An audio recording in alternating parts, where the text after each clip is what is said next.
আসসালামু আলাইকুম এভরিওয়ান। আজকে বেশ কয়েকদিন যাবত অনেকে আমাকে মেসেজ এবং কমেন্ট বক্সে কমেন্টসের মাধ্যমে বলতেছেন যে আপনাদের ফেসবুকে রিলস ভিডিও আপলোড করতে পারতেছেন না। যখন রিলস ভিডিও আপলোড করতে যাচ্ছেন তখনই এই ধরনের নোটিফিকেশন শো করতেছে এবং রিলস ভিডিওটি আপলোড হচ্ছে না। তো রিলস ভিডিও আপলোড করার সময় কেন এই ধরনের নোটিফিকেশন আসছে সে বিষয়টি জানতে পারবেন আজকের এই ভিডিওতে। তো মূল ভিডিওতে যাওয়ার আগে ছোট্ট একটা রিকোয়েস্ট, আপনি যদি আমার চ্যানেলে নতুন দর্শক হয়ে থাকেন তাহলে প্লিজ আমার চ্যানেলটি সাবস্ক্রাইব করে পাশে থাকা বেল আইকনটি বাজিয়ে দিবেন এবং পাশাপাশি আপনি যদি আমার ফেসবুক পেজ থেকে ভিডিওটি দেখে থাকেন তাহলে অবশ্যই ফেসবুক পেজটি ফলো দিয়ে সাথে থাকবেন, কেননা প্রতিনিয়ত এমন আর অনেক ইন্টারেস্টিং ভিডিও আসতে চলেছে যা আপনাদের অনেক কাজে আসতে পারে। অতএব আমার ফোন স্ক্রিনটি লক্ষ্য করুন, এই বিষয়টি খুব সহজে জানতে পারবেন।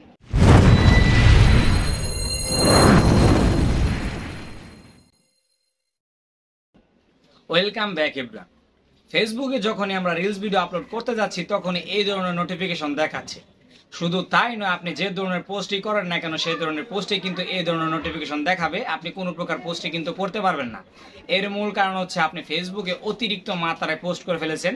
ফেসবুকে কিন্তু একটি নির্দিষ্ট লিমিট রয়েছে, এই লিমিট যদি আপনি ওভার করে ফেলেন সেক্ষেত্রে কিন্তু আপনাদের কোনো পোস্টই ফেসবুক অ্যাকসেপ্ট করবে না। আপনি যখনই ফেসবুকে আপলোড করতে যাবেন কোনো পোস্ট তখনই এই ধরনের নোটিফিকেশন আসবে এবং আপনাদের কোনো পোস্টই কিন্তু আপলোড হবে না।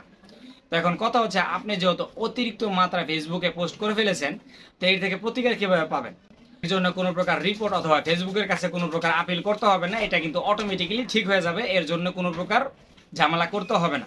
তো ভিউয়ার্স, এই নিয়ে টেনশন করার কোনো কারণ নেই। আপনারা কয়েকদিন ফেসবুকে পোস্ট করা বন্ধ করে দিন এবং কয়েকদিন পরে দেখবেন অটোমেটিক্যালি এটা সলভ হয়ে গেছে।